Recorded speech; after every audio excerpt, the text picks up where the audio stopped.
The Sneetches by Dr. Seuss. Now, the star-belly Sneetches had bellies with stars. The plain-belly Sneetches had none upon theirs. Those stars weren't so big. They were really so small, you might think such a thing wouldn't matter at all.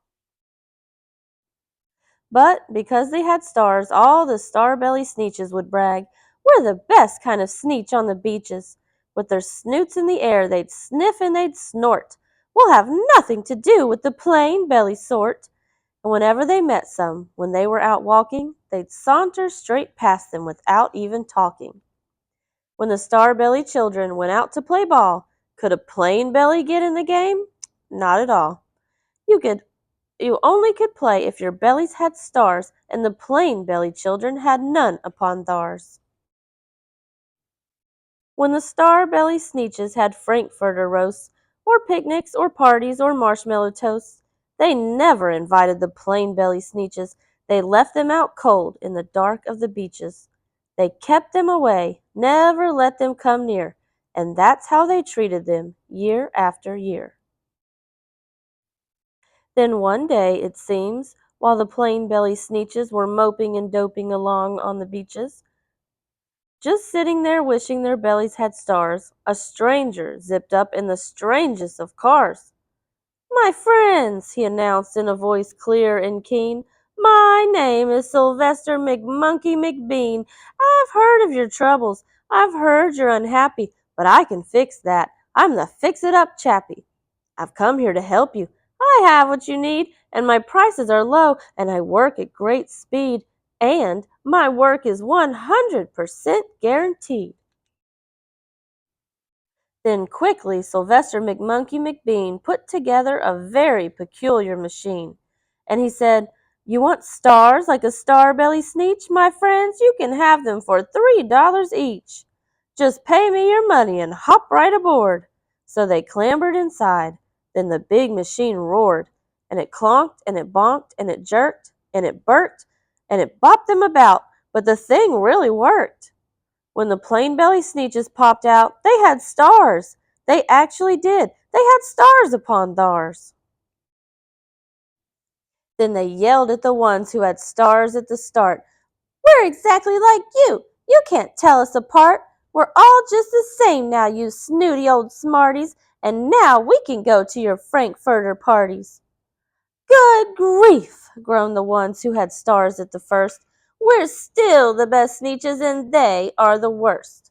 But now, how in the world will we know," they all frowned, "if which kind is what, or the other way round?"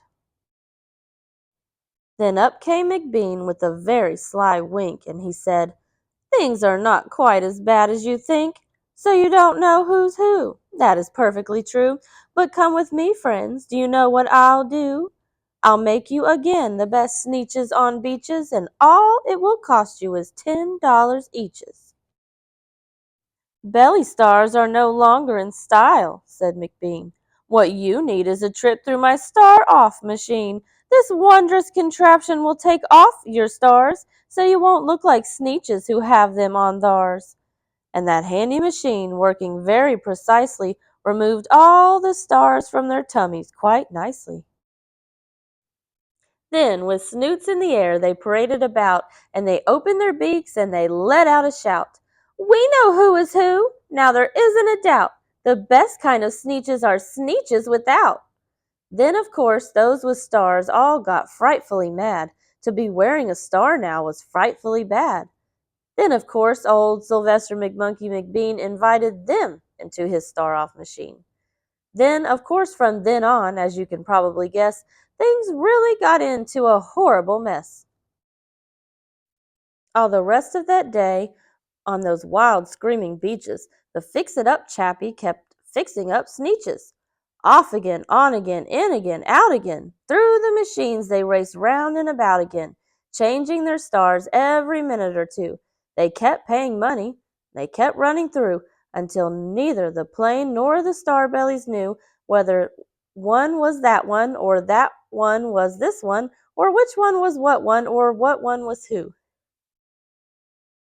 Then, when every last cent of their money was spent, the fix-it-up chappie packed up and he went. And he laughed as he drove in his car up the beach. They will never learn. No, you can't teach a Sneetch. But McBean was quite wrong.